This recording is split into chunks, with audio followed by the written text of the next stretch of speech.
Warning! This review contains significant spoilers for The Thing 1982 and The Thing 2011.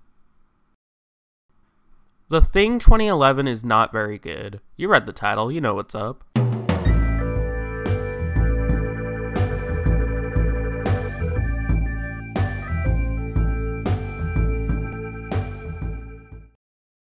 I really did want to like this film. I mean, I love the John Carpenter original, but this film just sucks, man. I have a hard time understanding why it was even made. Unlike something akin to the Dawn of the Dead remake, there was really no way to approach adapting Who Goes There Again without retreading either John's film or the 1951 version. So, a tad wisely, they decided to make this film a prequel, set in the Norwegian camp this time. While this does mean that some of the mystique of John's film is taken away, if it was done well, I could definitely forgive it. First, let's talk about the characters. They are rather awful. None of them have any development whatsoever, they don't say anything interesting, and they all look the exact same, so it's hard to tell who's who. Like, take a look at this guy. Can you tell me who this is and what his character is without looking it up? How about him? Or this guy? Or you get the point. One reason the original Thing is aged so well is that the writing for the characters is great. None of them act weird to advance the plot, nor do they take actions that don't make any sense. I mean, you've got McCready, Clark, Blair, Childs, Windows, Knowles, Gary, Fuchs, Bennings, Palmer, Dr. Copper, Norris. That's 12 characters, and I'm able to remember their names because John Carpenter gave them things to do, had them argue with each other, and gave them distinct and memorable personalities. All of that is missing here, which is extremely disappointing. You would think having a larger cast of 16 people would mean they do a really good job creating interpersonal conflict, but really it's all an excuse to have more people die.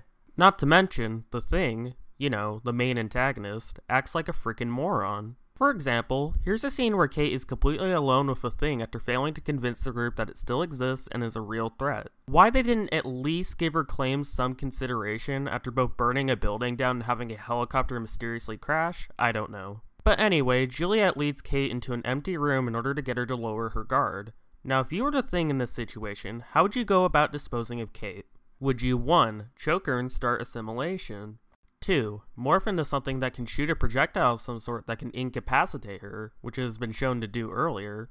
Or 3. Slowly and loudly transform for a full 25 seconds into a completely worthless form so she has ample time to react and escape? Make your selection now.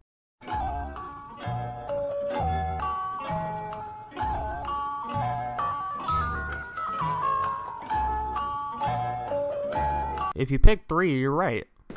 Well done.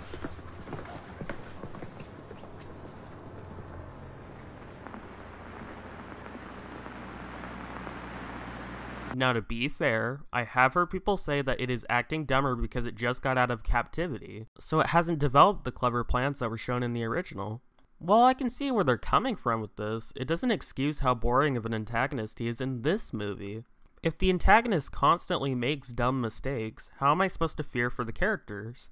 Just to hammer in that the writing in this movie really is lacking, I'm going to compare this film's filling scene with the blood test scene from the original, since they share the same narrative purpose. First, this filling scene comes from nowhere. There's one scene where characters are very briefly arguing with each other over who destroyed the blood samples, in a not so subtle callback to the original. And then we're in the scene. The original, by contrast, had multiple elements building up to the blood test scene, so it felt like the movie is culminating into this big reveal. Like having McCready be off screen so there's doubt that he's human or not, along with having multiple great conflict and action scenes to set it up. Second, this scene has no tension. With the blood test version, McCready only had a good hunch that his test would work based on what he observed throughout the film. This makes it seem increasingly tense as he goes down the list of people, because he doesn't know for sure if he is correct, culminating in...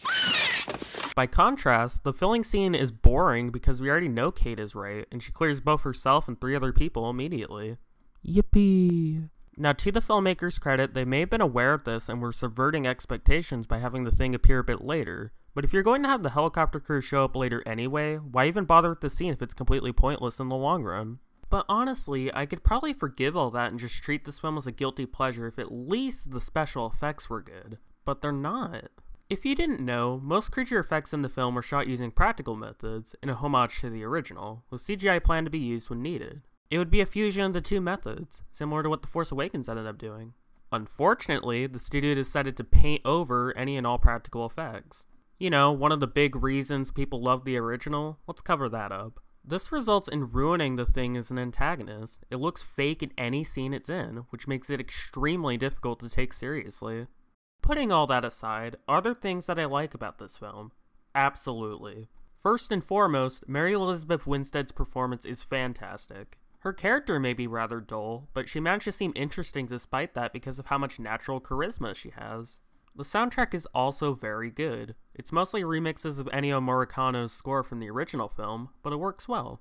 I also like the concept that the Thing is unable to replicate inorganic matter. It doesn't contradict anything already established, makes sense, and helps the movie seem a little more original. But even noting these positives, this film is still lacking, not only due to studio interference, but in terms of creativity. Its story structure is exactly the same as the original, and it doesn't offer enough new stuff to offset the repetitiveness, leaving it feeling bland.